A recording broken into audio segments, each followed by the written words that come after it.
तो गाइस, क्या हालचाल? सब बढ़िया। चलो, तो बढ़ाते हैं फिज़िक्स की गाड़ी को थोड़ा सा और आगे। कहाँ पर हैं? तो हम लोगों ने बहुत सारी चीज़ें पढ़ ली हैं। लास्ट एसी पढ़ा था। एसी के बाद क्या करना है? देखो, फर्स्ट पार्ट जो तुम्हारे एनसीईआरटी का होगा 12 का, उसका सबसे लास्ट एक चैप्टर है इलेक्ट्रोमैग्नेटिक वेव। इतना छोटा सा चैप्टर, बहुत छोटा। अगर वेटेज की हम बात करें सीबीएसई 12 में 1 नंबर का, स्टेट बोर्ड्स जो होते हैं वो कभी पूछते हैं कभी नहीं, छोड़ देते हैं। नीट जेई की बात करें तो कभी 2 साल 1 साल गैप करके एक क्वेश्चन से ज़्यादा नहीं। तो दैट इज़ इसकी वैल्यू अगर ऐसे देखा जाए।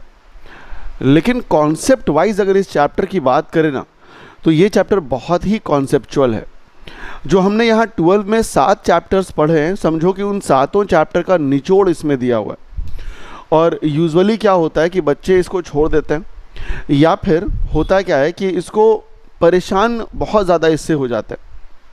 कॉन्सेप्ट भरा हुआ है, छोटी सी चैप्टर में कॉन्सेप्ट ज़्यादा है, तो यूजुअली इसको छोड़ने की वजह से या इस पर कम ध्यान देने की वजह से परेशान बहुत करता है। तो ऐसा होता है, हमसे बहुत सारे बच्चे पूछते हैं सर इलेक्ट्रोमैग्नेटिक वेव नहीं समझ में आता। तो these are the reasons basically. तो व्हाट आर इलेक्ट्रोमैग्नेटिक वेव्स? अगर नाम से देखा जाए तो इलेक्ट्रिक वेव और मैग्नेटिक वेव दोनों को एग्जिस्ट करेगा, एक साथ एग्जिस्ट करेगा, इलेक्ट्रिक वेव भी और मैग्नेटिक वेव भी। चलो ठीक है, मान लिया। कंट्रीब्यूशन किसका है इसमें? किसने बताया था सबसे पहली बार? नाम है मैक्सवेल। वो ग्लेन मैक्सवेल ऑस्ट्रेलिया के क्रिकेटर नहीं है, ये दूसरे वाले मैक्सवेल हैं, फिजिक्स वाले, और बहुत ही रिनाउंड साइंटिस्ट। इनका जो कंट्रीब्यूशन है ना फिजिक्स में, इनक्रेडिबल है, बहुत ज़्यादा। खैर, पूरे साइंस में एक्चुअली, केमिस्ट्री में भी इनका कंट्रीब्यूशन कम नहीं है। ग्रेट मैथमेटिशियन रहे अपने टाइम के। खैर, मैक्सवेल ने क्या कहा?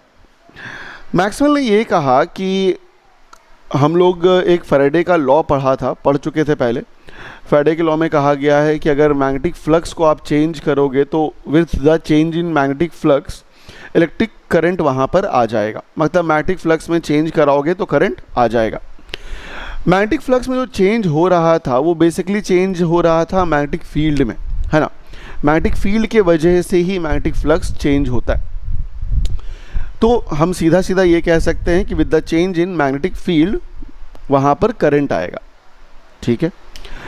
मैक्सवेल ने क्या कहा? मैक्सवेल ने ये कहा कि मैग्नेटिक फील्ड के चेंज होने से करंट आ रहा है। सही बात है। करंट क्यों आएगा? इलेक्ट्रिक फील्ड के वजह से। ठीक है। तो उन्होंने ये कहा कि मैग्नेटिक फील्ड के वजह से इलेक्ट्रिक फील्ड जनरेट होता है। द करंट को उन्होंने कहा इलेक्ट्रिक फील्ड। सही बात है। लेकिन उन्होंने यहाँ से ऐड किया, इसमें ऐड ये क्या कि अगर मैग्नेटिक फील्ड के वजह से इलेक्ट्रिक फील्ड आ रहा है, इसका उल्टा भी पॉसिबल होना चाहिए। इलेक्ट्रिक फील्ड के वजह से भी मैग्नेटिक फील्ड आना चाहिए। नाउ ये एक रेवोल्यूशन लेके आ गया था फिजिक्स में उस वक्त। 1867, 68 या 70s के आसपास की बात है। एक रेवोल्यूशन लेके आ गया। रेवोल्यूशन ये लेकर के आ गया कि हमेशा मैग्नेटिक फील्ड से हम लोग इलेक्ट्रिक फील्ड बनाया करते थे, इलेक्ट्रिक फील्ड के वजह से मैग्नेटिक फील्ड नहीं बनता था। लेकिन मैक्सवेल ने इस बात को कुछ ऐसे कहा कि अगर आप एक इलेक्ट्रिक फील्ड बनाते हो तो उस इलेक्ट्रिक फील्ड के पास एक कैपेबिलिटी है मैग्नेटिक फील्ड को बनाने की। और अगेन मैग्नेटिक फील्ड अगर बना है तो वो मैग्नेटिक फील्ड क्या बना सकता है? Electric field. अगेन जो इलेक्ट्रिक फील्ड बना वो इलेक्ट्रिक फील्ड फिर से एक नया मैग्नेटिक फील्ड बना सकता है। और वो जो मैग्नेटिक फील्ड था चौथा वाला, वो पांचवा इलेक्ट्रिक फील्ड, फिर इलेक्ट्रिक फील्ड बनाएगा मैग्नेटिक फील्ड को छठा, एंड सो ऑन। तो उन्होंने ये कहा कि अगर कोई एक सोर्स यहाँ पर है, if there is a source, इस सोर्स से मान लीजिए कि इलेक्ट्रिक फील्ड निकल रहे, तो इलेक्ट्रिक फील्ड अगर यहाँ से निकलेगा तो ये इलेक्ट्रिक फील्ड क्या करेगा? यहाँ पर एक मैग्नेटिक फील्ड को बनाएगा। अब ये मैग्नेटिक फील्ड फैराडेज लॉ के हिसाब से ये मैग्नेटिक फील्ड क्या करेगा? एक इलेक्ट्रिक फील्ड यहाँ बनाएगा। अब ये इलेक्ट्रिक फील्ड अगेन एक magnetic field, electric field, magnetic field, electric field. तो बेसिकली होगा क्या? सोर्स ने एक बार इलेक्ट्रिक फील्ड दे दिया, लेकिन उसके बाद इस वेव को सोर्स की ज़रूरत नहीं पड़ती। ये आपस में एक दूसरे को बनाते हुए आगे बढ़ सकते। सोर्स की कोई ज़रूरत नहीं है, आगे ये अपने आप जाएंगे बाय क्रिएटिंग एक दूसरे को बनाते हुए, ठीक है। इलेक्ट्रिक फील्ड मैग्नेटिक फील्ड बनाएगा, फिर magnetic field electric field and so on. इसका नाम उन्होंने दिया था इलेक्ट्रोमैग्नेटिक वेव। इसी को कहा था इलेक्ट्रोमैग्नेटिक वेव। नाउ सिर्फ इतना तक रुके नहीं थे, यहाँ के बाद उन्होंने क्या किया, यहाँ के बाद वो आगे बढ़े और इसको मैथमेटिकली प्रूव करके भी दिखाया। प्रूव कैसे किया था, प्रूव करने के बाद इन्होंने इसकी वेलोसिटी तक निकाल के दिखाई कि ये जो आगे जाएगा ये किस वेलोसिटी से जाएगा। और मज़े की बात ये है कि जो वेलोसिटी वो कैलकुलेट करके लेके आए, दैट वाज 3 × 10⁸ मीटर पर सेकेंड। जी सच है, ये जो स्पीड है वो लाइट की स्पीड है। वो इलेक्ट्रोमैग्नेटिक वेव का स्पीड दिया उन्होंने, कितना आया, लाइट के स्पीड के बराबर। अब एक ब्रेव चीज़ यहाँ पर उन्होंने कही, ब्रेव चीज़ ये कही कि अगर इलेक्ट्रोमैग्नेटिक वेव का जो स्पीड है वो लाइट के स्पीड के बराबर है, तो लाइट को क्या होना चाहिए, light is an electromagnetic wave, ये उन्होंने कहा। और ये बहुत बड़ी बात थी। और इतना कहा नहीं, उन्होंने बाकायदा मैथमेटिकली कैलकुलेट करके इसको निकाल के दिखाया लाइट की स्पीड को। पहले लाइट की स्पीड हम कैसे निकालते थे, लाइट को रिफ्लेक्ट करवाते थे, एक न्यूटन ने फॉर्मूला दिया था, न्यूटन्स के फॉर्मूला के वजह से हम लोग लाइट की स्पीड लेकर के आते थे। लेकिन मैथमेटिकली कैलकुलेट करके मैक्सवेल ने दिखाया था कि स्पीड ऑफ लाइट इतनी होती है using the concept of electromagnetic wave, ठीक है। तो उन्होंने क्या कहा, उन्होंने कहा कि light is an electromagnetic wave. और सिर्फ लाइट के बारे में नहीं, बाकी बहुत सारे वेव जैसे gamma rays, X rays, radio wave, microwave, इन सारे के बारे में कहा कि ये सारे इलेक्ट्रोमैग्नेटिक वेव होते हैं, क्योंकि सबकी स्पीड उन्होंने दिखा दी 3 × 10⁸। That was a revolution. यही रेवोल्यूशन उन्होंने लेकर के आए थे। तो खैर, उम्मीद है कि इलेक्ट्रोमैग्नेटिक वेव समझ में आ गया होगा कि what is electromagnetic wave. Now ये बात तो चलो सही है, समझ में आ गई। अब इसको क्या किया आगे, कैसे समझाया, तो उन्होंने एक कॉन्सेप्ट दिया सबसे पहले डिस्प्लेसमेंट करंट का, एक डिस्प्लेसमेंट करंट का कॉन्सेप्ट दिया और उसके थ्रू फिर वो आगे बढ़े। और उन्होंने कहा कि अगर इलेक्ट्रोमैग्नेटिक वेव को आपको पढ़ना है तो आपको इलेक्ट्रिक फील्ड को अलग पढ़ने की ज़रूरत नहीं है, आपको मैग्नेटिक फील्ड को अलग पढ़ने की ज़रूरत नहीं है। अभी तक जो हम आपको चैप्टर्स पढ़ा रहे थे, पहले 3 चैप्टर में देखा होगा कि इलेक्ट्रिक फील्ड की बातें हो रही थी, बाकी 3 चैप्टर्स में देखा होगा कि सिर्फ मैग्नेटिक फील्ड की बातें हो रही थी, अलग अलग पढ़ा जाता है। लाइट को अलग से पढ़ना है ऑप्टिक्स में। लेकिन मैक्सवेल ने कहा कि ये सारी चीज़ें एक ही फैमिली की हैं, इसको अलग नहीं, इसको आप चाहें तो एक साथ पढ़ सकते। और एक साथ पढ़ने का उन्होंने तरीका भी बताया। उन्होंने कहा कि पूरे इलेक्ट्रोमैग्नेटिज्म को 4 फंडामेंटल लॉज के ज़रिए एक्सप्लेन किया जा सकता है। आपको बाकी लॉज की कोई ज़रूरत नहीं है, सिर्फ 4 लॉज आपके पास होने चाहिए। इन 4 लॉज के हिसाब से आप पढ़ सकते हैं पूरा का पूरा इलेक्ट्रोमैग्नेटिज्म को। खैर, तो जैसे जैसे चैप्टर में आगे हम बढ़ेंगे, हम बताएंगे कि वो 4 कौन से लॉज थे। उन 4 लॉज में से एक लॉ जो था, उन्होंने मैक्सवेल ने खुद से उसको मॉडिफाई करके दिया था। तो खैर, वो आगे पढ़ना है। सबसे पहले जो टॉपिक यहाँ स्टार्ट हम करेंगे, that is called displacement current, and it was a very important concept जिसने करंट के डेफिनेशन को ही चेंज कर दिया था। हाँ, तो गाइज अब बात करते हैं डिस्प्लेसमेंट करंट के बारे में। बड़ा ही अच्छा सा कॉन्सेप्ट दिया था मैक्सवेल ने। एक एक्सपेरिमेंट किया था मैक्सवेल ने, देखो ध्यान से देखना ज़रा, बड़ा ही इंटरेस्टिंग सा एक्सपेरिमेंट है, कुछ इस टाइप से। उन्होंने क्या किया कि एक एसी सोर्स को लिया और एसी सोर्स में लगाया एक कैपेसिटर।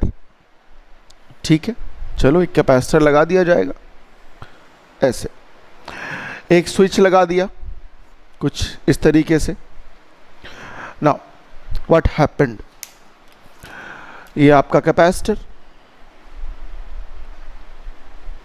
चलो स्विच को ऑन किया जाएगा, करंट फ्लो होगा, ऐसे आएगा करंट, यहाँ से ऐसे एक आई करंट आया ऐसे, ठीक, सही। ये एक्सपेरिमेंट आप डीसी करंट के साथ भी कर सकते हैं, बहुत बड़ा कोई इशू नहीं होने जा रहा ना। उन्होंने किया क्या, तो उन्होंने यहाँ पर एक कंपास लिया और कंपास में क्या किया कि देखा कि जब कंपास को यहाँ रखा उन्होंने तो यहाँ पर कंपास में डिफ्लेक्शन होना चाहिए और होगा भी। एक चीज़ पढ़ी है आपने, क्या पढ़ी है? Ampere circuital law, chapter number 4 में हम ही पढ़ाया है। ये कहता है कि मैग्नेटिक फील्ड का जो लाइन इंटीग्रल होता है वो हमेशा बराबर होता है म्यू नॉट इंटू आई के।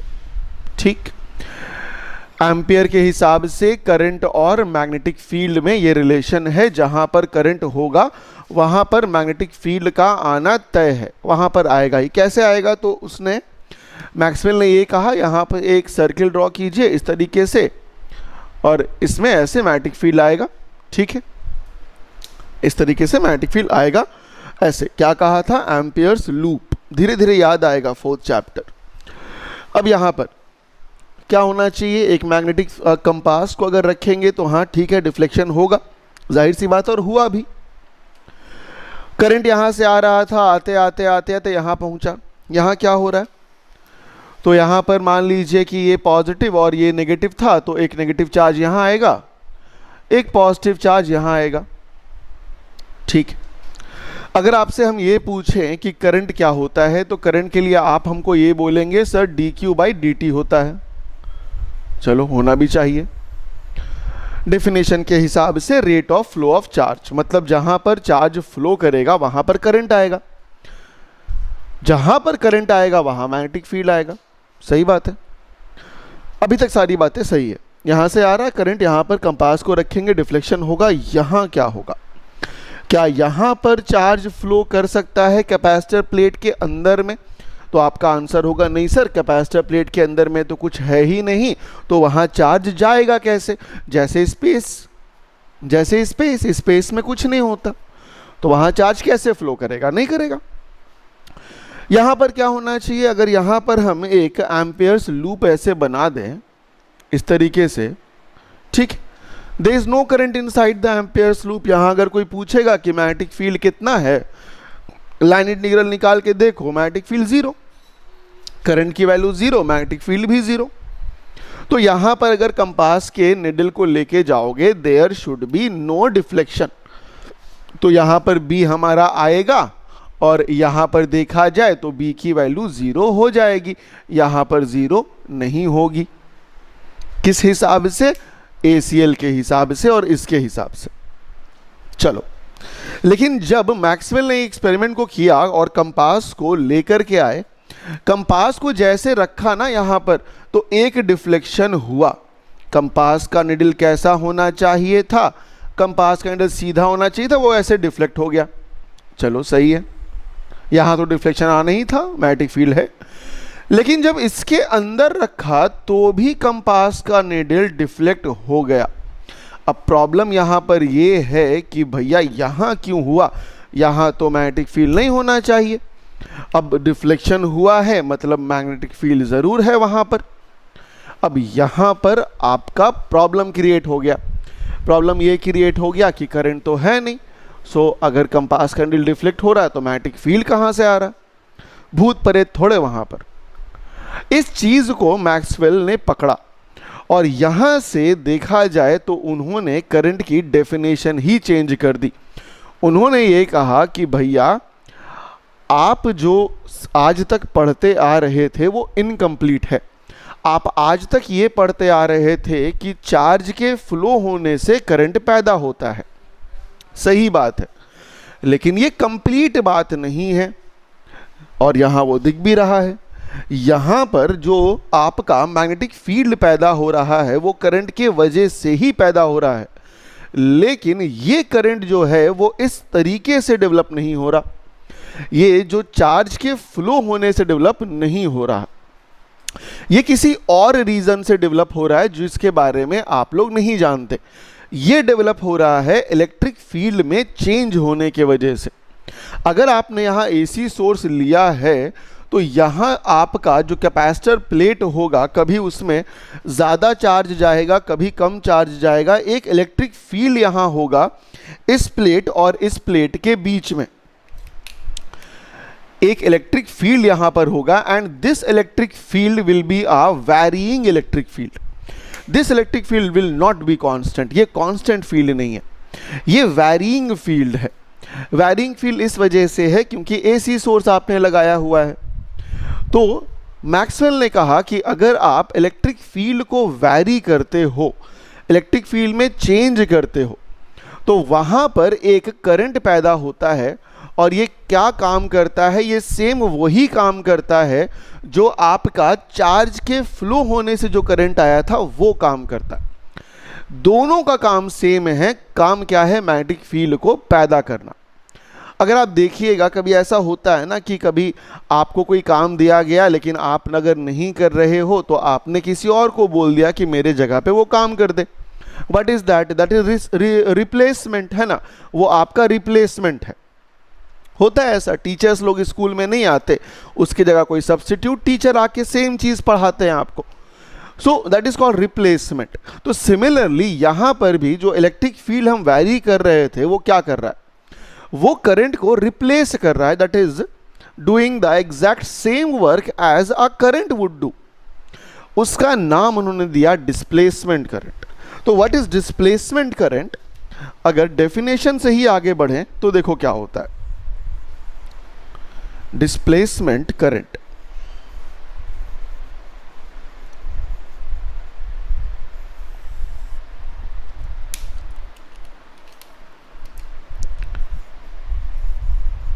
a current which is produced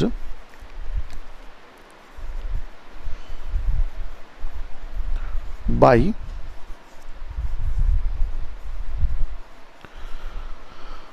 varying electric field is called displacement current. और ये वाला कौन सा करंट है? ये चार्ज के फ्लो होने से हो रहा है, इसको कंडक्शन करंट कहते हैं क्योंकि ये कंडक्ट कर रहा है, that is because of a conductor. यहाँ जो करंट पैदा हुआ जिसके वजह से एक मैग्नेटिक फील्ड आया, that current is called what? That current is called displacement current. Define ऐसे करते। अब इसका एक फॉर्मूला भी निकालना होगा, है ना। इसका फॉर्मूला देखो बड़ा अच्छा है, तरीका है, उस तरीके से आप आराम से इसका एक फॉर्मूला निकाल सकते हो। कैसे निकालना? अगर डिस्प्लेसमेंट करंट का एक फॉर्मूला निकाला जाए, देखो कैसे निकलेगा। हम क्या जानते हैं? हम ये जानते हैं कि इलेक्ट्रिक फील्ड बराबर क्या होता है। इलेक्ट्रिक फील्ड बराबर होता है 1/4 pi epsilon not Q by R का स्क्वायर। ठीक, सही है। नाउ फ्लक्स बराबर क्या होता है? इलेक्ट्रिक फ्लक्स बराबर आपने क्या पढ़ा है? इलेक्ट्रिक फ्लक्स बराबर पढ़ा है E इंटू A होता है। E की वैल्यू यहाँ से लाके आप पुट कर दीजिए इस वैल्यू को, तो this will become 1/4 pi epsilon not Q by R square into A। Now यहाँ से एक चीज़ देखो, अगर 4 पाई R स्क्वायर की वैल्यू देखें हम, what is 4 pi R square? ये 4 पाई स्क्वायर इज एरिया, है ना, ये एरिया है। तो आप यहाँ से क्या कह सकते हो? आप कह सकते हो कि भैया electric flux will be equal to what? That will Q by epsilon not into area ऐसे आके कैंसिल आउट, तो flux should be equal to this much. ठीक है, हमको करंट बनाना है। करंट कैसे बनाते हैं? तो करंट बनाते हैं dq बाई dt करके, है ना। तो हम क्या करेंगे, इसको डिफ्रेंशिएट कर देते हैं। अगर मान लीजिए कि इसको हम डिफ्रेंशिएट कर रहे हैं लाइक दिस, डिफ्रेंशिएटिंग किसके रिस्पेक्ट में कर रहे हैं भैया? With respect to time. ठीक, क्या बनेगा? ये बनेगा d phi e by dt is equal to D Q by epsilon not by dt। क्या निकल करके आ रहा है देखो तो ज़रा, बड़ा ही अच्छा सा एक रिलेशन निकल के क्या आ रहा है। 1 बाई एप्सिलॉन नॉट को बाहर निकाल लो, ये क्या है? चेंज इन फ्लक्स है। सो d change in electric flux by dt 1 by epsilon not, इज्जत से बाहर बचा क्या तुम्हारे पास? dq बाई dt, और इसी को तो करंट बोलते हो। So d flux by dt is equal to 1 by epsilon not into I. इस आई को उन्होंने कहा डिस्प्लेसमेंट करंट। फॉर्मूला निकल करके आता है epsilon naught change in electric flux by change in time. So उन्होंने कहा कि अगर इलेक्ट्रिक फील्ड को आप चेंज करोगे, if you are changing the electric field, वहाँ पर एक चीज़ आई करंट जैसी, जिसको कहा डिस्प्लेसमेंट करंट। जिसके वजह से मैग्नेटिक फील्ड वहाँ पैदा हुआ। अब आगे बढ़ते हुए उन्होंने कहा कि इलेक्ट्रिक फील्ड के चेंज होने से आखिर हो क्या रहा था, वहाँ पर इलेक्ट्रिक फ्लक्स चेंज हो रहा था। तो डिस्प्लेसमेंट करंट का जो फॉर्मूला आएगा वो that will be epsilon naught into change in flux by change in time, या rate of change of electric flux. एक स्टेप चाहो तो और भी बढ़ा सकते हो। फ्लक्स के बारे में क्या जानते हो? फ्लक्स के बारे में ये जानते हो कि वो होता है electric field into area. Area constant है, बाहर निकाल लो E/dt और साथ में area. This is also a relation of displacement current. अब इसी डिस्प्लेसमेंट करंट से उन्होंने क्या बताया? इसी डिस्प्लेसमेंट करंट से उन्होंने इस फॉर्मूला को थोड़ा सा मॉडिफाई कर दिया। एम्पियर साहब ने सिर्फ इतना चीज़ दिया था, लेकिन करंट को उन्होंने चेंज कर दिया, और करंट को चेंज करके उन्होंने क्या लिखा? उन्होंने लिखा कि इसको थोड़ा सा मॉडिफाई करना पड़ेगा। मॉडिफाई ऐसे होगा कि the line integral of B dot DL is equal to mu not into IC plus ID। ये थोड़ा सा उन्होंने चेंज कर दिया, और इसी को कहा उन्होंने मॉडिफाइड एम्पियर्स लॉ। क्या कहा? मॉडिफाइड एम्पियर्स लॉ कहा। अब यहां से आगे एक कंफ्यूजन यहां पर क्रिएट हो जाता है। यहां पे एक कंफ्यूजन ये क्रिएट हो जाता है कि सर आपने करंट की वैल्यू को बढ़ा दिया, आपने करंट की वैल्यू को बढ़ा दिया। अब वो B डॉट DL इंटीग्रेशन जो पहले म्यू नॉट I के बराबर हुआ करता था, अब करंट ज़्यादा हो गया, तो ये फॉर्मूला रिलेट कैसे कर रहा है? तो देखो, इसको समझने का बड़ा अच्छा तरीका है। तरीका ये है कि ये करंट चेंज नहीं हो रहा, ये एक्चुअली इसी का वैल्यू है। अब कैसे है देखो, ये कब आएगा? जो आपका कंडक्शन करंट है वो तब आएगा जब यहाँ से करंट जा रहा होगा वायर में ऐसे यहाँ तक। अप टिल नाउ यहाँ तक जो करंट रहेगा वो कौन सा करंट है? Conduction current. ठीक है, क्या यहां से यहां तक कहीं पर भी डिस्प्लेसमेंट करंट आ सकता है? Answer is no. There can not be any displacement current from here to here. Y?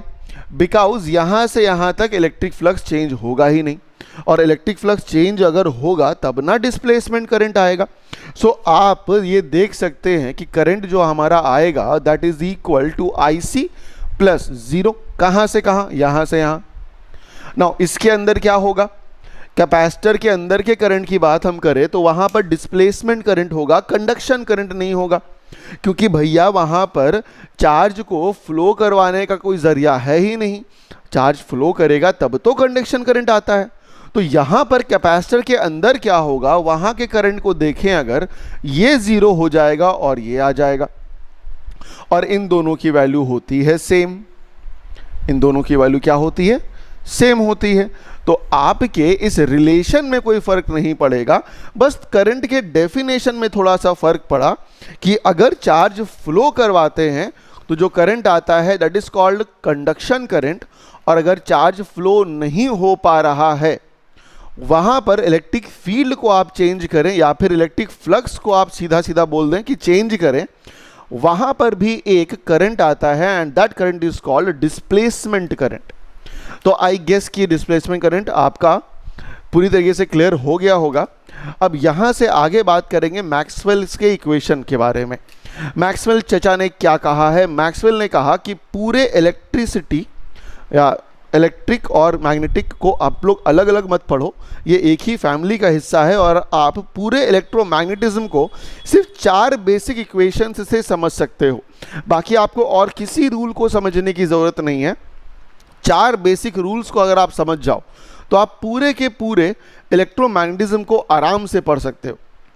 और इन 4 रूल्स को उन्होंने कहा मैक्सवेल्स इक्वेशन, जिसमें 3 रूल्स जो होंगे वो आपको पहले से पता होंगे, चौथा रूल भी आपको पहले से पता है लेकिन थोड़ा सा मॉडिफाइड है।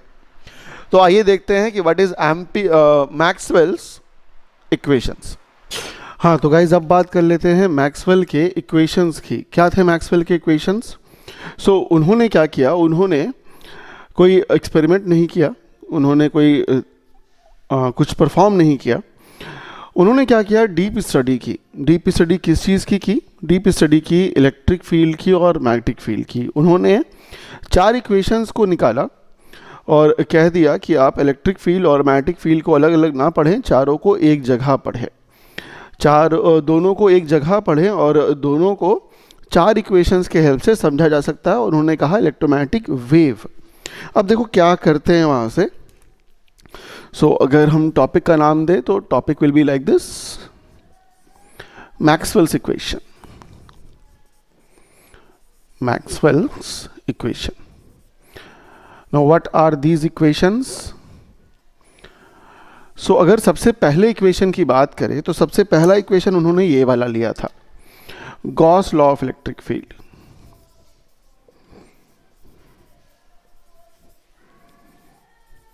नाउ ये आप भली भांति जानते हैं। पता है मैक्सवेल ने ये कब दिया था? 1865। सोचो, उस वक्त कहना बहुत बड़ी बात है। Now Gauss law of electric field क्या था? तो गॉस लॉ ये कहा गया है कि द टोटल फ्लक्स एसोसिएटेड, कौन सा flux? Electric flux. The total electric flux associated with a closed surface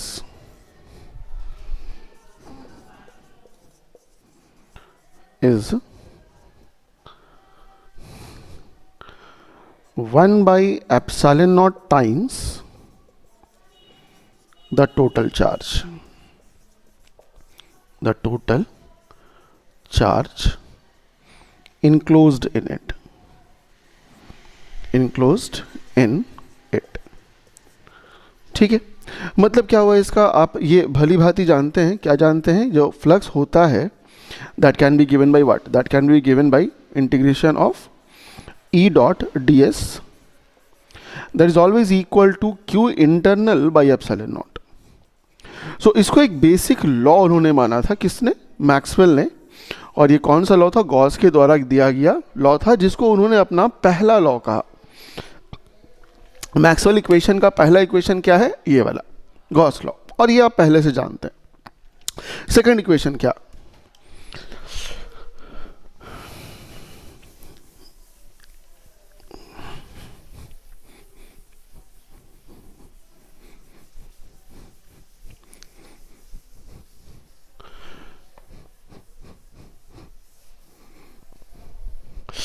अगर हम सेकंड वाले की बात करें तो सेकंड इक्वेशन में क्या था? The Gauss law of change किया और यहां कर दिया magnetic field. Now magnetic field के ही टर्म्स में भी आपने गॉस लॉ को पढ़ा हुआ है।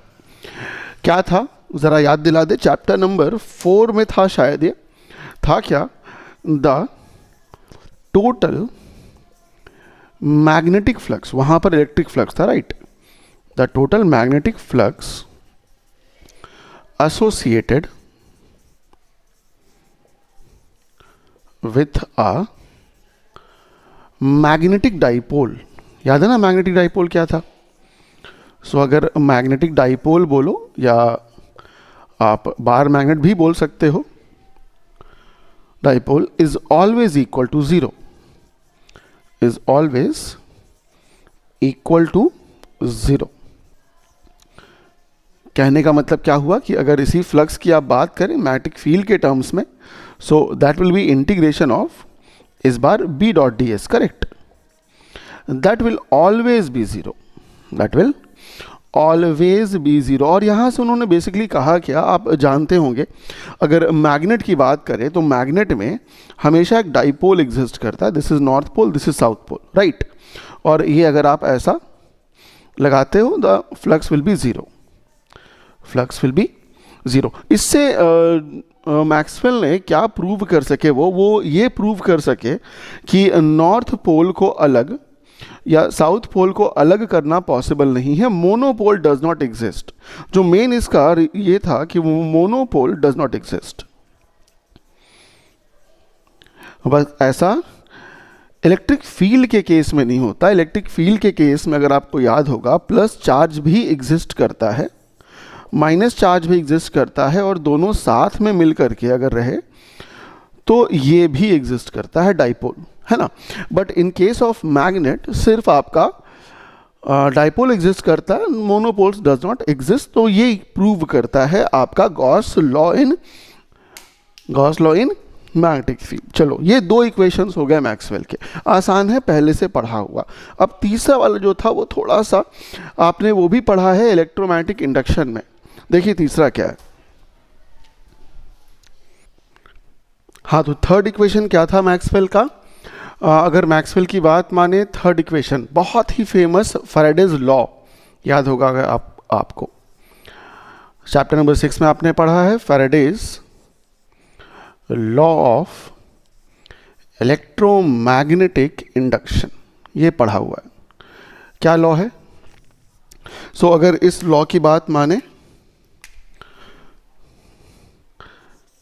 The rate of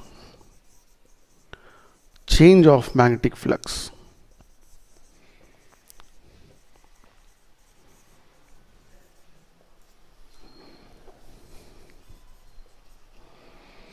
is equal to EMF generated।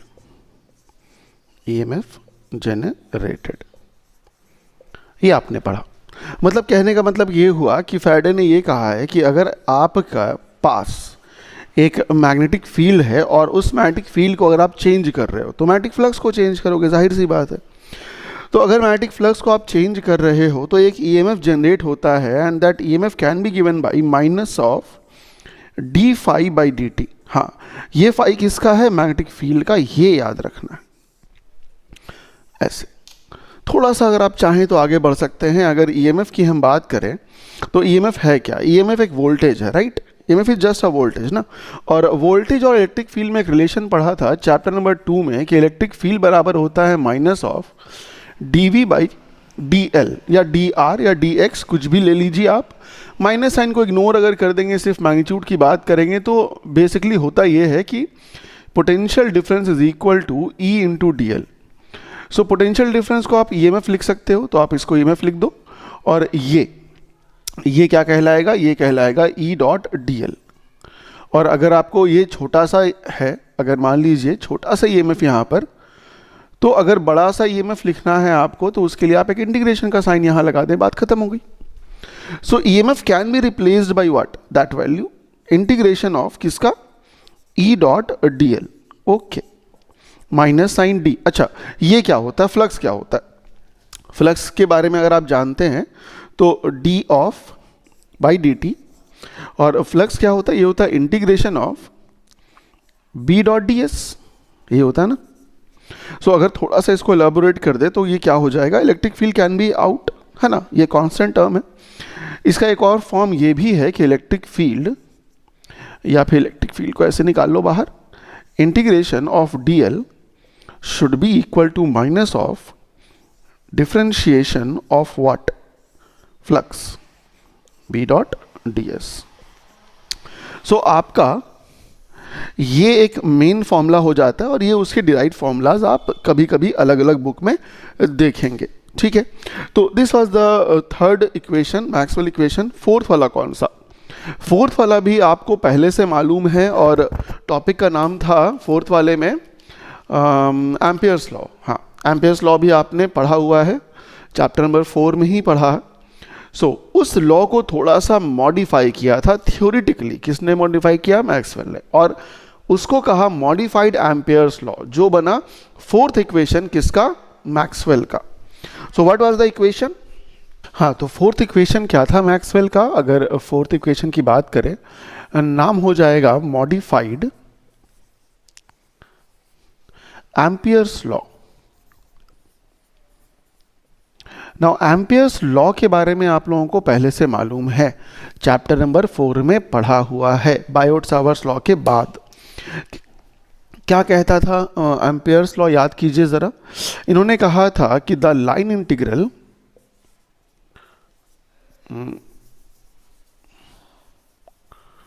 लिखा हुआ है,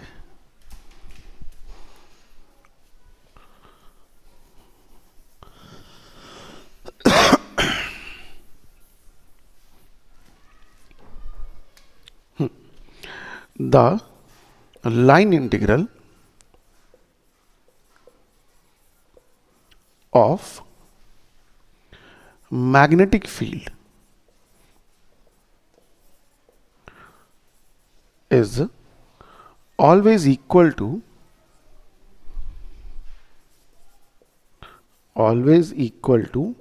mu naught times the current. Now यहां पर मॉडिफिकेशन क्या किया गया? मॉडिफिकेशन ये किया गया कि इस करंट के जगह पर मैक्सवेल ने कहा भैया करंट मत लिखो, आप टोटल करंट लिखो, and that total current is how much. उन्होंने कहा कि टोटल करंट जो होगा that will B conduction current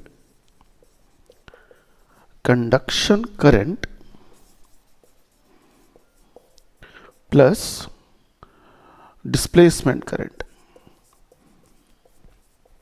ये मॉडिफिकेशन किया गया था किसके द्वारा? मैक्सवेल के द्वारा.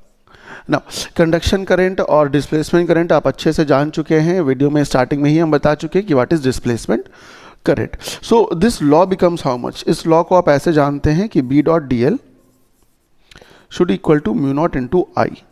ये आई के टर्म्स में आप जानते हैं, लेकिन यहां पर आई के जगह पर क्या किया गया? इसको लिखा गया IC plus ID, conduction plus displacement. Displacement की वैल्यू क्या होती है?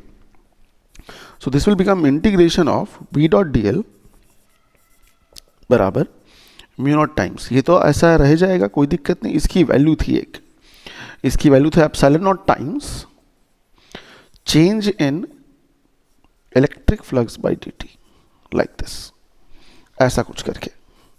तो this was the 4 equations that Maxwell give. ये आपके एग्जामिनेशन में अक्सर आता है कि आखिर 4 इक्वेशंस कौन थे मैक्सवेल के. तो these were the 4 equations. No फायदा क्या? इस इक्वेशन के बाद यहां तक वो रुके नहीं. इसके बाद उन्होंने अपना एक थ्योरी दिया, और सोचो 1865 की बात है. 1865 में थ्योरेटिकली उन्होंने कहा कि इलेक्ट्रोमैग्नेटिक वेव होगा, ना कि इलेक्ट्रिक फील्ड अलग पढ़ने की जरूरत है, ना कि मैग्नेटिक फील्ड अलग, दोनों को कंबाइन करके इलेक्ट्रोमैग्नेटिक वेव एग्जिस्ट करना चाहिए. ठीक है, और कोई एक्सपेरिमेंटली प्रूव नहीं दिया, बस कह दिया. और उसके बाद क्या हुआ? करीबन 20-22 साल के बाद एक्चुअली में इलेक्ट्रोमैग्नेटिक वेव को प्रोपोगेट करवाया गया, और ये प्रूव हुआ कि मैक्सवेल की बात सच थी, सही थी. सो आइए देखते हैं कि आखिर इलेक्ट्रोमैग्नेटिक वेव होता क्या है. सो इलेक्ट्रोमैग्नेटिक वेव क्या बोला, क्या देखिए.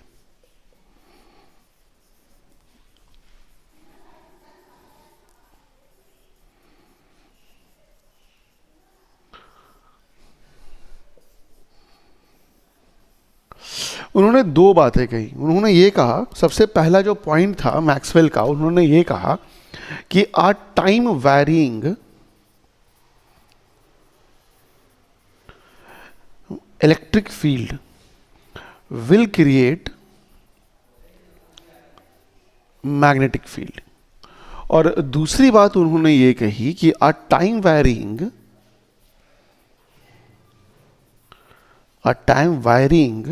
magnetic field will create what? Electric field. Will create electric field. ऐसा कुछ. Now, मतलब क्या हुआ इसका? मतलब इसका ये हुआ कि उन्होंने ये कहा कि भैया आप एक काम करो, आपको अगर कोई चीज़ प्रोड्यूस करवानी है इलेक्ट्रिक फील्ड या मैग्नेटिक फील्ड, आप एक काम करो, आप एक इलेक्ट्रिक फील्ड क्रिएट करा दो पहले. ठीक है, क्या ऐसा इलेक्ट्रिक फील्ड है जो टाइम पर वैरी कर रहा है. टाइम पे वैरी करने का मतलब क्या हुआ कि वो चेंज करेगा. क्या करेगा? वो चेंज करेगा. अगर इलेक्ट्रिक फील्ड चेंज कर रहा है तो that electric field will produce a magnetic field. पहला point, that electric field will produce a magnetic field. Now वो मैग्नेटिक फील्ड कैसा पैदा होगा? That magnetic field will also be a time varying magnetic field. ठीक है, electric field ऐसा है जो टाइम वैरिंग है, मतलब टाइम पर डिपेंड कर रहा है. वो क्रिएट करेगा magnetic field, and that magnetic field will also B time dependent, time पर डिपेंड करेगा. Now what does that magnetic field produce? वो क्या करेगा? वो जो नया मैग्नेटिक फील्ड है वो फिर से एक इलेक्ट्रिक फील्ड पैदा कर देगा, and that electric field will always B time varying. बात को समझना है. यहाँ पर हमने क्या किया, जैसे सपोज को एग्जाम्पल दे रहे हैं सन का. सन से लाइट यहाँ तक कैसे आता? उन्होंने कह दिया कि light is a electromagnetic wave. कैसे आ रहा? मान लो कि सन ने एक छोटा सा इलेक्ट्रिक फील्ड वहां पैदा किया, ठीक है। उस इलेक्ट्रिक फील्ड ने एक मैग्नेटिक फील्ड बनाया। अब जो नया मैग्नेटिक फील्ड पैदा हुआ, इसने फिर से एक इलेक्ट्रिक फील्ड बना दिया, इसने फिर से एक मैग्नेटिक फील्ड बना दिया। तो ऐसे आपको बस एक इनिशिएट करने की जरूरत है, बाकी वो एक दूसरे को बनाते हुए चलता है, बाकी वो एक दूसरे को बनाते हुए आगे अपने आप बढ़ जाएगा। You don't have to do anything now, आप बस इनिशिएट करके छोड़ दो, एंड दैट कैन गो, जितना दूर जा सके जाता है। जैसे light is an electromagnetic wave and light travels, it is just an electromagnetic wave, electric field और मैग्नेटिक फील्ड से बना हुआ है। बात समझ में आ रही है? अब कैसे किया? तो मान लीजिए हम आपको एक ग्राफ बना के समझाने की कोशिश करते हैं। सपोज कीजिए कि ये आपका एक्स एक्सिस है, ये आपका वाई एक्सिस है और ये आपका जेड एक्सिस है। मान के चलते ये वाई एक्सिस, ये Z axis and this one is X axis. Okay, वे इज इलेक्ट्रिक फील्ड। सो उन्होंने कहा कि ये इलेक्ट्रिक फील्ड है, मान के चलो साइनसॉइडल फंक्शन लाइक दिस, ऐसे करके this is your electric field like this. ठीक, कोई दिक्कत नहीं। Where will be the magnetic field then? Magnetic field ऐसा होगा, देखो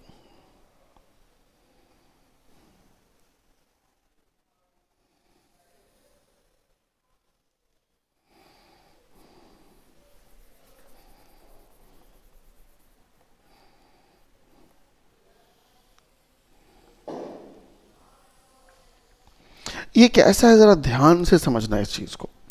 जैसे ये हमारा मान लो कि एक वाई एक्सिस और एक्स एक्सिस, तो ये हमारा एक्स वाई प्लेन है। Electric field will be like this, electric field is like this, ऐसा। Okay, this is your electric field like this. ठीक, मैग्नेटिक फील्ड कैसा होगा? तो magnetic field will be like this. मतलब ये किस फील्ड में है? तो ये वाई एक्स और जेड वाले फील्ड में। किस फील्ड में? एक्स और जेड वाले फील्ड में, लाइक दिस। मतलब कहने का क्या हुआ? मतलब कहने का ये हुआ कि अगर हम कोशिश करें, सपोज कीजिए कि ये आपका ऐसे, अगर इलेक्ट्रिक फील्ड इस फील्ड में जा रहा है ऐसे, तो मैग्नेटिक फील्ड कहाँ होगा? इस फील्ड में होगा, ऐसे। ये ऐसे जाते, मतलब ये समझो कि इलेक्ट्रिक फील्ड का वेव ऐसे जा रहा है, मैग्नेटिक फील्ड ऐसे जाएगा, इस तरीके से। This is electric field and this is magnetic field like this. अब इमेजिन करके देखो, electric field is like this, magnetic field is like this. वो दोनों एक दूसरे के perpendicular, like this, perpendicular. Now direction of propagation क्या होगा? What will be the direction of propagation? So देखो, वेव कहाँ जा रहा है? The wave is like this, wave is going forward, so this is called direction of propagation. Direction of propagation of electromagnetic wave. ये क्या है? ये electric field जो कि एक्स और वाई के डायरेक्शन में है, और ये ग्रीन वाला क्या है? This is magnetic field, this is magnetic field. इसी को कहा उन्होंने इलेक्ट्रोमैग्नेटिक वेव। तो अगर इलेक्ट्रोमैग्नेटिक वेव है क्या? Electromagnetic wave is a wave produced by accelerating charge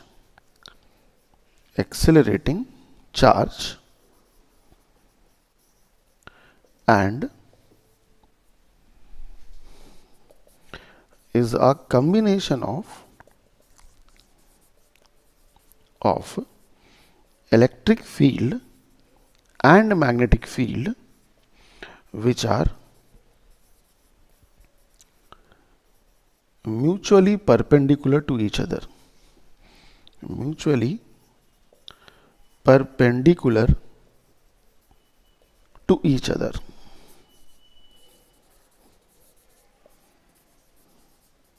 बात समझ में आ गई ना? एक पॉइंट यहां पर है, पॉइंट ये है कि व्हाट इज एक्सेलरेटिंग चार्ज। ये जो अभी हम कहा ना कि मैग्नेटिक फील्ड इलेक्ट्रिक फील्ड को प्रोड्यूस करेगा, इलेक्ट्रिक फील्ड मैग्नेटिक फील्ड को प्रोड्यूस करेगा, ये क्यों होता है? ये इस वजह से होता है क्योंकि चार्ज इज एक्सेलरेटिंग। देखो एक छोटी सी चीज़ हम बता दे रहे हैं। तुम लोगों ने क्या पढ़ा है? चैप्टर नंबर 1 में तुम लोगों ने ये पढ़ा कि अगर आपके पास चार्ज है and that charge can be at rest, can be in motion, उससे मतलब नहीं है। वो चार्ज क्या प्रोड्यूस करेगा? वो चार्ज प्रोड्यूस करेगा एक इलेक्ट्रिक फील्ड। ये मोशन में हो चाहे रेस्ट में हो उससे मतलब नहीं है। लेकिन अगर चार्ज आपका मोशन में हो और उसमें एक्सेलरेशन नहीं हो, कॉन्स्टेंटली अगर मूव कर रहा है तो क्या करेगा? खैर इलेक्ट्रिक फील्ड तो हमेशा पैदा करेगा ही करेगा, साथ में एक मैग्नेटिक फील्ड भी पैदा करता है। चैप्टर 4 में पढ़ा था ये बात, है ना, जहाँ पे लॉरेंस फोर्स वगैरह की बात पढ़ी थी। सो अगर आपका एक चार्ज है जो कि मूव कर रहा है विद अ कांस्टेंट वेलोसिटी, वो इलेक्ट्रिक फील्ड और मैग्नेटिक फील्ड दोनों पैदा करता है। अगर चार्ज आपका रेस्ट में है, ठीक है, तो वो आपका इलेक्ट्रिक फील्ड तो करेगा ही करेगा। लेकिन अगर चार्ज आपका मूव कर रहा है और उसके पास एक्सेलरेशन भी है, तब वो क्या करता है? वो इलेक्ट्रिक फील्ड और मैग्नेटिक फील्ड प्रोड्यूस करता है, और साथ साथ इन दोनों, ये जो दोनों होते हैं वो टाइम वायरिंग होते हैं, और टाइम वायरिंग होने की वजह से एक इलेक्ट्रोमैग्नेटिक वेव भी पैदा करता है, लाइक दिस। सो सूर्य से जो रोशनी आ रही है, वो रोशनी अगर चार्ज से मान लो बनी हुई है, तो वो चार्ज एक्सेलरेट कर रहा होगा। वो चार्ज एक्सेलरेट करेगा तो ही इलेक्ट्रोमैग्नेटिक वेव बनेगा, नहीं तो नहीं बनेगा। और डायरेक्शन तुमको समझ में आ गया होगा कि अगर एक इलेक्ट्रिक फील्ड इस दिशा में है तो मैग्नेटिक फील्ड ऐसे होगा, लाइक दिस। इलेक्ट्रिक फील्ड ऐसे अगर है, मैग्नेटिक फील्ड ऐसे, लाइक दिस। अगर मार्कर्स की हेल्प से, लाइक दिस, ऐसा। ये इलेक्ट्रिक फील्ड, ये मैग्नेटिक फील्ड, और दोनों जाके से ऐसे जा रहा है सीधा। बात समझ में आ गई? चलो ठीक है। तो this is called electromagnetic wave. कैसे बना है वो समझ में आ गया। अब इसके अलावा आपके चैप्टर में क्या क्या है, तो आपको इस इलेक्ट्रोमैग्नेटिक वेव के बारे में 2-3 चीज़ें पढ़नी है। जैसे इलेक्ट्रिक डेंसिटी क्या होगा, या फिर एनर्जी ये लेके जाएंगे अपने पास, तो वो एनर्जी की वैल्यू कितनी होगी, क्या इनके पास मोमेंटम होगा या नहीं होगा, तो उन चीज़ों का ये देख लेते हैं। हाँ, तो नेक्स्ट टॉपिक का नाम हो जाएगा energy of an electromagnetic wave. ठीक है, energy of an electromagnetic wave. Now what is this? अब इलेक्ट्रोमैग्नेटिक ट्रैवल करेगा, अगर तो इलेक्ट्रोमैग्नेटिक वेव ट्रैवल करेगा तो उसके पास कुछ ना कुछ एनर्जी होगी ना। और आप जैसे धूप में जाते हो, अभी जाड़ा का टाइम भी है, तो वहाँ छत पे अगर जाते हो आपको गर्मी महसूस होती है, तो क्या बेसिकली कोई एनर्जी आपको टच कर रही है ना। तो कितनी एनर्जी लेके आता है आपका इलेक्ट्रोमैग्नेटिक वेव, अगर उसको आप निकालें तो आप उसको डिफाइन कैसे करते हैं? तो आप उसको बेसिकली डिफाइन करते हैं एनर्जी डेंसिटी से। किसे डिफाइन करते हैं? एनर्जी डेंसिटी से। तो what is energy density? So energy density अगर यहाँ पर हम देखें, एक बार हम पढ़ चुके हैं एनर्जी डेंसिटी चैप्टर नंबर 3 में। हम कहा था ना ये चैप्टर जो होगा सारे चैप्टर्स को रिवाइज करवाएगा। चलो देखो एनर्जी डेंसिटी क्या होती है। को it is defined as the energy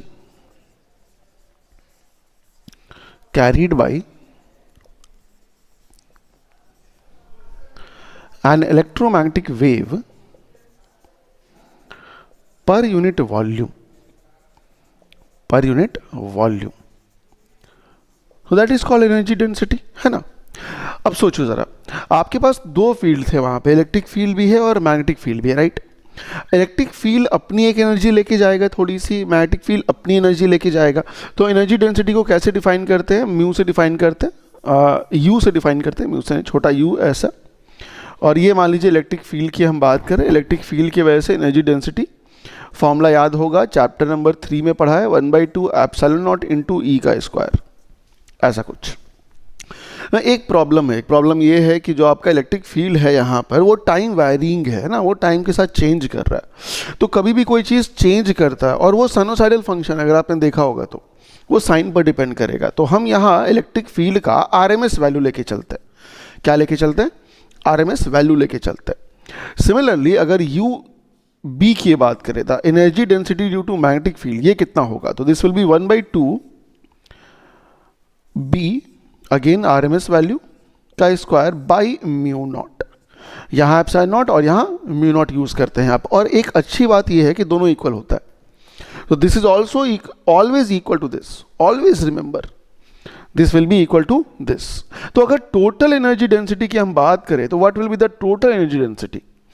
so total energy density of the EM wave can be given by U E plus U B, correct है ना। सो आप क्या कर सकते हैं, यहाँ से आप चाहें तो 1/2 को आप कॉमन निकाल लें, आपके पास यहाँ बचा epsilon not into E R M S का होल स्क्वायर, और यहाँ बचता है बी आर एम एस का whole square by mu not. Correct, कोई दिक्कत नहीं, सही है। तो एक फॉर्मूला तो आपका ये हो गया आरएमएस टर्म्स में, अगर आरएमएस की बात करें आरएमएस टर्म में ये हो गया। लेकिन आरएमएस का मतलब क्या होता है? अगर मान लो पीक वैल्यू आपको दिया रहा है, आप आरएमएस की वैल्यू हमेशा जानते हैं, आप करंट में ये चीज़ चैप्टर 7 में पढ़ चुके हैं कि ई आरएमएस क्या हुआ करता था।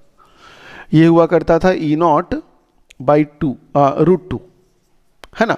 आई आरएमएस होता है आई नॉट बाई रूट टू। तो यहाँ पर भी लगा लें आप, U बराबर क्या हो जाएगा, 1/2 अपनी जगह पर है, एप्सिलॉन नॉट अपनी जगह पर, इलेक्ट्रिक फील्ड का आरएमएस वैल्यू, तो ये हो जाएगा इलेक्ट्रिक फील्ड का maximum value by root two का होल स्क्वायर प्लस साइन 1/μ0 को बाहर निकाल दीजिए अगर, तो ये हो जाएगा मैग्नेटिक फील्ड का maximum value by root two का होल स्क्वायर, है कि नहीं, ऐसा कुछ। सो यहाँ से रूट टू का स्क्वायर इज इक्वल टू 2, है ना, 2, वो 2 बाहर आ जाएगा, यहाँ हो जाएगा एनर्जी डेंसिटी बराबर 1/4 एप्सिलॉन नॉट ई नॉट का स्क्वायर प्लस बी नॉट का स्क्वायर बाई म्यू। ये एक और फॉर्मूला आता है एनर्जी डेंसिटी का जो आपके एग्जाम्स में पूछा जाता है, ठीक है। बड़ा आसान सा चीज़ है, बहुत बड़ा मुश्किल वाली बात नहीं है। बस याद रखिएगा कि इलेक्ट्रिक फील्ड और मैग्नेटिक फील्ड दोनों कुछ कुछ एनर्जी लेके आता है, दोनों एनर्जी बराबर होती है, एक की वैल्यू इतनी, एक की वैल्यू इतनी। टोटल एनर्जी डेंसिटी जो होता है वो दोनों का सम होता है। स्केलर क्वांटिटी है, हम सीधा सीधा जोड़ सकते हैं, किसी वेक्टर की हमको ज़रूरत नहीं है। अब ये तो हो गया। अगर इंटेंसिटी की हम बात करें तो इंटेंसिटी कितना होगा इलेक्ट्रोमैग्नेटिक वेव का, वो देखते हैं। हाँ, तो अगर आप बात करते हैं इंटेंसिटी की, इंटेंसिटी का मतलब क्या होता है, हिंदी में मतलब होता है तीव्रता, ठीक है। Intensity of electromagnetic wave define कैसे करेंगे? डिफाइन करने का बड़ा अच्छा सा तरीका है। मान लेते हैं कि एक वेव हमारे पास जा रहा है, इलेक्ट्रोमैग्नेटिक वेव। सपोज कीजिए कि this is our electromagnetic wave which is propagating like this. हम क्या करेंगे ना, हम यहाँ पर एक एरिया लेंगे, यूनिट एरिया। मान लो कि एक एरिया ऐसे ले लिया, ठीक है। एरिया कैसा लिया, परपेंडिकुलर। तो ये अगर मान लीजिए कि अगर ये आपका एक वेव है, वो वेव ऐसे जा रहा है, this wave is made up of electric field and magnetic field, ऐसे वेव जा रहा है। तो हम एक एरिया यहाँ लेंगे, यूनिट एरिया लेंगे 1 मीटर स्क्वायर, ठीक है। तो एक सेकेंड में कितना एनर्जी यहाँ से क्रॉस किया, एक सेकेंड में कितना एनर्जी यहाँ से क्रॉस किया, that is called intensity of electromagnetic wave, उसी को कहते हैं। तो अगर इसको हम डिफाइन कर दे तो इसको हम डिफाइन ऐसे कर सकते हैं कि द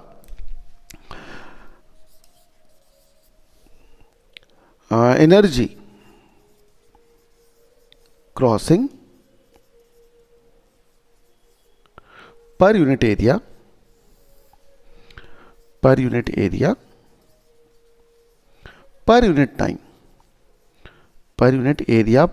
टाइम by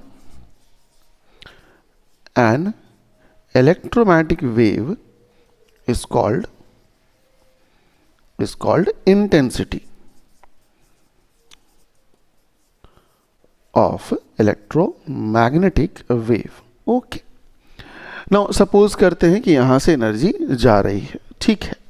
सो यहाँ से इंटेंसिटी का मतलब हो जाएगा टोटल एनर्जी, कैपिटल यू लिख रहे हैं, डिवाइडेड बाई एरिया और इनटू टाइम। तो डेल्टा टी मान लेते हैं, डेल्टा टी टाइम के लिए गया।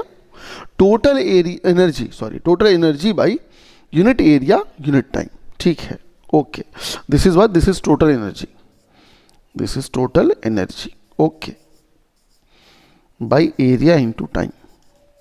तो टोटल एनर्जी हम कैसे निकालें? तो टोटल एनर्जी निकालने के लिए हम सपोज करते हैं कि यहाँ से वेव जा रहा था, टोटल एनर्जी ऐसे कुछ ऐसे, इतना एनर्जी गया, कितना एनर्जी, इतना एनर्जी गया, ठीक है, ऐसा।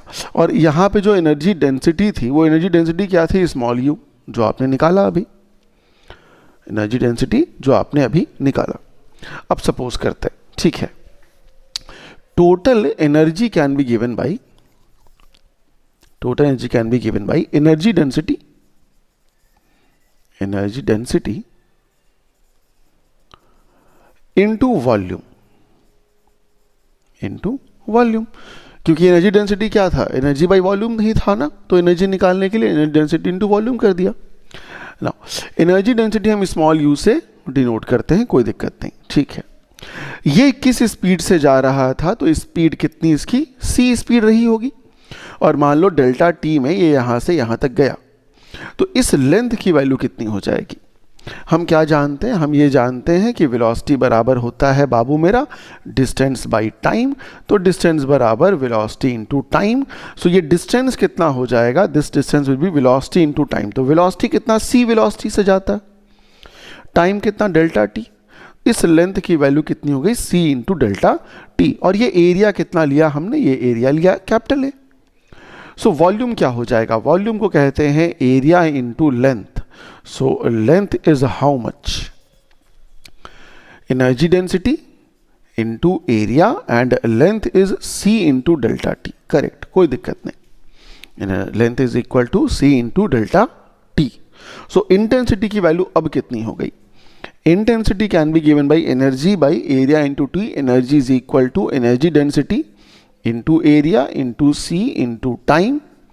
डिवाइड कर दिया जाए किससे, एरिया से और टाइम से।